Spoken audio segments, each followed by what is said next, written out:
Every week that goes by in our country, we are witnessing more and more censorship online. And a lot of people, they don't want to follow the Constitution. I know that our Constitution doesn't say anything about the internet, but for some reason, they don't want to have, the same types of rules for speech as they would in the real world. Why I wanted to bring this up is because there's a lot of people banned all in one day from Facebook and from Instagram. Now, it was an absolute purge. You had Laura Loomer banned, there was Milo Yiannopoulos, you had Alex Jones, InfoWars, official InfoWars off of like Instagram. I'm not sure if they had a Facebook page because I'm pretty sure Alex Jones and his InfoWars page was banned like 8 months ago or even longer than that. It's crazy. When he was banned from practically everything, that's when Facebook banned him.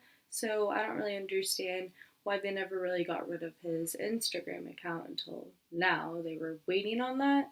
Then also you have Paul Joseph Watson that gets banned.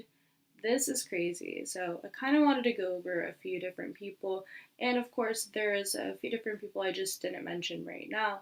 It is a mess, really. I think that some people in power, they are going crazy or just being paid under the table to be doing stuff. I'm not quite sure. Starting with Laura Loomer, I wanted to talk about why she went too far and why maybe that's why she was targeted. But some of the other people still, it doesn't make sense, so I totally want to go into that as well. But with Laura Loomer, I think that after she put her hands to Twitter HQ, okay, so she handcuffed herself to Twitter HQ, then you had Stop the Bias. I think that that was a wonderful thing. I think that that's awesome. And a lot of what Laura Loomer does is a really good thing too, for everybody, really. But she started going on people's property and, breaking a lot of different laws for trespassing. And then all of a sudden, that wasn't good. That makes her, a criminal, a small one in a way. Well, she's not being violent, she was doing other crimes. And I don't think that people should do that. I don't agree with any of that. So I think that's where she's messing up. She was live streaming that. She's taking pictures of that, posting that all over on Instagram. I saw that. I saw a lot of that going on where, sometimes I couldn't even keep up with how many properties she was going to. And then all of a sudden, I think it was back like a day, 2 days ago. It was very quick where I saw a few different posts. I didn't see too many, but I saw it on Twitter where you see Laura Loomer talking, or well, she doesn't have a Twitter, but there was like a fan club, and the fan club was talking about how Laura Loomer was actually at Jack Dorsey's house, and she had like a presentation then where I don't really know, it was like showing different pictures saying Stop the Bias and, had a little Twitter logo and stuff like that. So she was in front of his house apparently. Then 2 days later, she's banned off of Instagram and Facebook. Now, I double checked to make sure that the fan club was actually real and that that really went on. You didn't really have any media coverage of anything, and it wasn't on her YouTube. But when you went to Laura Loomer's Instagram, she was talking about that, she had posted about that, and she was excited about it. She said also that there was a live stream from one of the fan clubs that got shut down. I do remember that. I do remember that's what she had posted on her Instagram before it was taken down permanently. But at the same time, it still doesn't matter what Laura Loomer has done, whether she's breaking the law or not. You shouldn't be permanently banned for life off of Facebook, off of Instagram, off of any social media platform. To me, social media, some people think that it's not really that important, but it's a massive way that people communicate nowadays in our modern day society. It is very hard to just communicate on the phone, to communicate through emails. The weirdest thing to me is that Laura Loomer knew about this. She knew it was going to happen before it even happened, before she even did the thing with Jack Dorsey or anything else like that. And I know that a lot of the stuff that she's doing is illegal. Yes, I get that. I get that trespassing is definitely not something that you should be doing. Like I just said that before. But you can't just do that to somebody permanently. Okay, so look at our society right now. Look at how we have our jail system. If you mess up even really, really bad, and you end up maybe like robbing a bank or robbing someone, grand theft auto, like crazy stuff, where you're gonna get a felony. You're gonna be in jail for a long time. Maybe even assault to a police officer. something wild, okay, and someone ends up doing something like that, then they have another chance in our society when they come out from jail and they're better. They have, a suspension basically, but a suspension where they're taken care of and they're not going to be, affecting anybody else in the real world. Now, online, why don't we have something like that, kind of like we would have our jail system in the real world? Well, you could have people suspended, not just banned. I don't think that permanently getting rid of somebody. Why not like a long suspension or something at least? The majority of people get their news online. When you have mainstream media constantly smearing people, people being blocked for absolutely no reason, and they can't even defend themselves anywhere without that being email, without them already having contacts. And how else would you defend yourself in the modern day society? How else would you do that so easily than the internet? What, are you going to go on a talk show and start talking, call everybody at once, and do like a group chat or something, or Skype call? I mean, what do you actually do? What do you do when you're trying to reach the public? You can't just go everywhere at once. You can't be in New York City, California, and Florida at once. You can't be in Pennsylvania and Montana at once. What do you do when you're trying to communicate with people, especially around the world? Right now, we don't just need conservatives to stand up for freedom of speech online and what we can say with internet censorship and dealing with that whole entire issue. We need people from the left. We need people in the center, everybody with all kinds of different opinions, as long as you stand up for freedom of speech.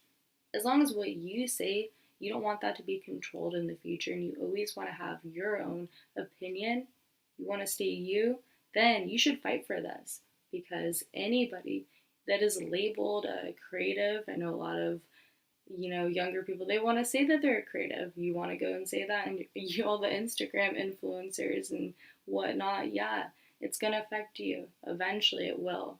Eventually it's going to control your little vlogs and what's in my bag videos or whatever you want to do. It really will. You'll just be like last in line. The left can't debate. They're just not clever enough to do that right now. All they can do is censor people, suppress them, try to, manipulate them, lie to them. And, why are we always hearing in the news far right, far right, far right, constantly? When you're never hearing of far left, you're never hearing of that. The only time that you ever hear far left is from strictly conservative news. Maybe you have Fox News or, conservative commentators, conservative journalists, and whatnot. Yeah, that's where you're going to be hearing about that. You never hear of far left anywhere else. I would say that we do have a lot of issues with people on the far left, more than people on the far right, than people that are really on the far right, not just falsely accused of being on the far right. When you look at the far left, like Antifa, even in my own city, in Portland, I'm constantly seeing them just try to act violent. They are attacking people. They attacked Joey Gibson the other day. I don't know if he started this or not, but that was at the cider riot. Then they're just in the streets blocking a hospital, and they have no permit to block the streets from the hospital. What if somebody needed to go there and they're dying and they're blocking the street? Antifa is horrible. After blocking the hospital, they broke somebody's camera, and it's just a lot of drama, a lot of violence. What does our mayor do? What does Ted Wheeler do? Nothing.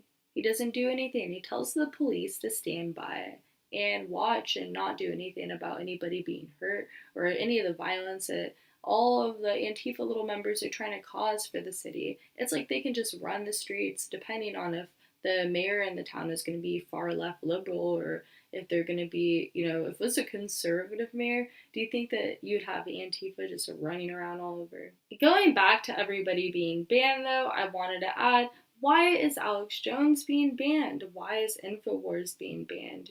Isn't it enough to have them off of every other platform, such as Twitter, such as YouTube, everything else, really? I think they're banned from Spotify. I don't know if Alex Jones is banned off of Uber Eats like Laura Loomer is, or banned off of Airbnb like Faith Goldie is.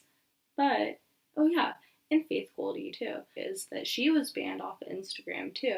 That was back, I think, a few weeks ago.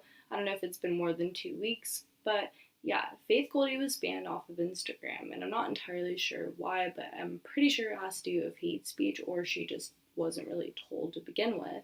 Now, it wasn't really bothering her because I saw her on Twitter. She was, really well afterwards. But the thing is that they kind of do this randomly, but they're going to get everybody at once. Censorship, it's like dominoes. Once they have one person, being Alex Jones, he was the first domino. Then you have another domino, which means another person, being banned, and it continues on till everybody is gone. Then, after all the major people are gone, the major ones that have the ability to have the platforms to get the word out, they'll make it impossible for anyone new to begin to start getting their messages out. That's how it's going to work. They'll say, these are the bigger voices that are saying what we don't want to say. They're saying exactly what we do not like. It's not helping us out. They're actually speaking the truth. So, anybody else afterwards, after all these people are done, will never even have a chance to even try. At the end of the day, this is something much bigger. It's about the citizens of the United States having the ability to have the freedom to say what they want online, to have the freedom what they want to say in their own direct messages and their own posts that they're making to the public around different states in our own country. And apparently, if it's, against hate speech, which has been ruled by the Supreme Court that doesn't even exist in our own country. Apparently, if you break hate speech and you go against that, then you're going to be kicked off forever as a permanent ban with no second chances. If Alex Jones is so bad, then why was he on Logan Paul's podcast? Why was he on Impulsive? If Logan Paul is one of the biggest YouTubers and he had Alex Jones on, doesn't that kind of make it okay, more mainstream? I'm not saying that just because somebody's on Impulsive, then all of a sudden everybody should like them. But hey, that is a high up YouTuber, one of the biggest podcasts that are on YouTube, apparently. But yeah, Alex Jones was on there with Logan Paul. And same with Paul Joseph Watson. He wasn't on Logan Paul's thing or whatever, but you had Shane Dawson admit that he even likes Paul Joseph Watson's videos. Shane Dawson saying that he likes Paul Joseph Watson's videos is a big thing. It's definitely a huge compliment in the YouTube world because he's been around forever. He's a legend, just like Jenna Marbles.